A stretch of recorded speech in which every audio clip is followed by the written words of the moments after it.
అందరికీ నమస్కారం అండి. ముందుగా ఓం శ్రీ మాత్రే నమః అని కామెంట్ పెట్టి లైక్ చేసి మా ఛానల్ని సపోర్ట్ చేయండి ఫ్రెండ్స్. మన హిందూ మతంలో పౌర్ణమికి చాలా విశిష్టత ఉంది. అందులో ఆషాఢ మాసంలో వచ్చే పౌర్ణమికి చాలా ప్రాముఖ్యత ఉంది. రోజు చేసే పూజలు ఒక ఎత్తైతే పూర్ణిమ రోజు చేసే పూజలు మరో ఎత్తు.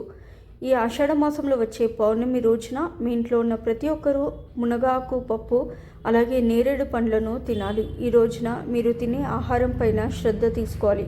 మాంసాహారం, బెండకాయలు, ఉల్లిపాయ, వెల్లుల్లి వంటి ఆహారాన్ని అసలు తినకూడదు.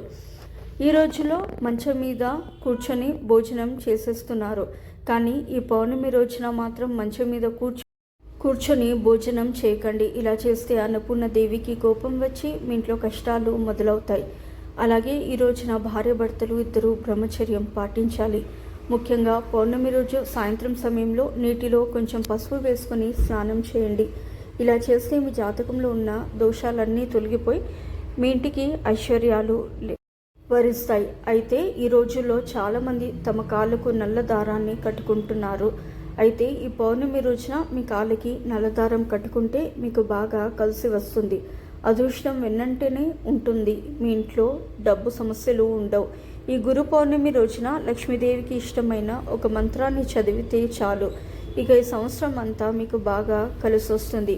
ఆ మంత్రం ఏమిటంటే ఓం గౌరీ శంకరాయ నమః. ఈ మంత్రాన్ని కనీసం 3 సార్లు చదవండి.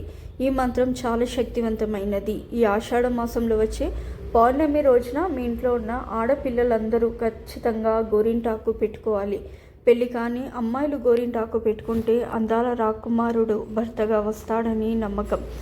ఇక వివాహమైన ఆడవారు ఈ రోజున గోరింటాకు పెట్టుకుంటే మీ భర్తకు మంచి జరుగుతుంది. ఈ గురు పౌర్ణమి నాడు ముల్లంగి దుంపను తినకూడదు. ముఖ్యంగా ఈ రోజున నువ్వులలో పంచదారను కలిపి తింటే ఆరోగ్యాలు చేకూరుతాయని పండితులు తెలియజేస్తున్నారు. అలాగే ఈ రోజున వెండి వస్తువులను, ఇత్తడి వస్తువులను అస్సలు కొనకూడదు. ముఖ్యంగా ఈ పౌర్ణమి రోజున మీ ఇంట్లో ఉన్న ప్రతి ఒక్కరూ ఖచ్చితంగా తలస్నానం చేయాలి. ఈరోజు స్నానం చేయకపోతే మీ ఇంటికి దరిద్రం వెంటాడుతుంది. కాబట్టి ఈ పౌర్ణమి రోజున మీ ఇంట్లో ఉన్న ప్రతి ఒక్కరూ ఖచ్చితంగా తలస్నానం చేయండి. ఈ రోజున గడ్డం తీసుకోవడం, జుట్టు కత్తిరించుకోవడం, అలాగే ఈ రోజున తలకు నూనె రాసుకోకూడదు. కాబట్టి ఈ రోజున తలకు నూనె రాసుకుంటే శని దోషం ఏర్పడుతుంది. స్నానం చేయకుండా వంటగదిలోకి వెళ్ళకూడదు. వంటగది లక్ష్మీదేవిగా భావిస్తారు. కాబట్టి స్త్రీలు స్నానం చేయకుండా పొయ్యిని వెలిగిస్తే మీ ఇంట్లో ఉన్న వారికి అనారోగ్య సమస్యలు వస్తాయి. అలాగే ఈ రోజున అద్దాలు, కత్తెరలు వంటి పదువైన వస్తువులను కూడా అస్సలు కొనకూడదు. గాయత్రి మంత్రం జపిస్తే సర్వ పాపాలు నశిస్తాయి. అలాగే గురు పౌర్ణమి రోజున ఓం నమో నారాయణాయ అనే మంత్రాన్ని 108 సార్లు జపిస్తే మీ జీవితంలో ఉన్న కష్టాలన్నీ వెంటనే తొలగిపోతాయి. ఈరోజు చాలా శుభప్రదం. ఈ రోజున ఎవరైతే ఉపవాసం ఉంటారో వారికి అఖండ రాజయోగం వరిస్తుంది.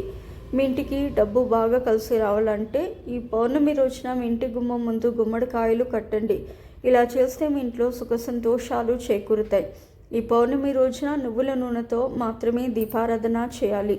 నువ్వుల నూనెతో దీపారాధన చేసిన వారికి ఖచ్చితంగా దైవానుగ్రహం లభిస్తుంది.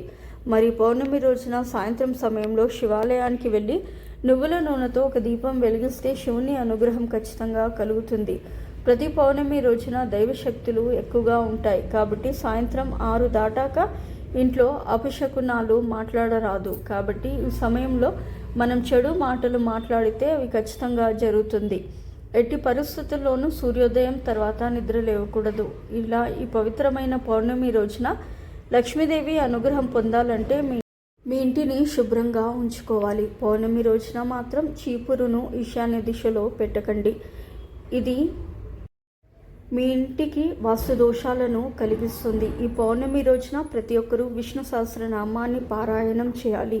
ఎవరైతే విష్ణు సహస్రనామాన్ని పారాయణం చేస్తారో వారికి విష్ణుమూర్తి అనుగ్రహం లభిస్తుంది.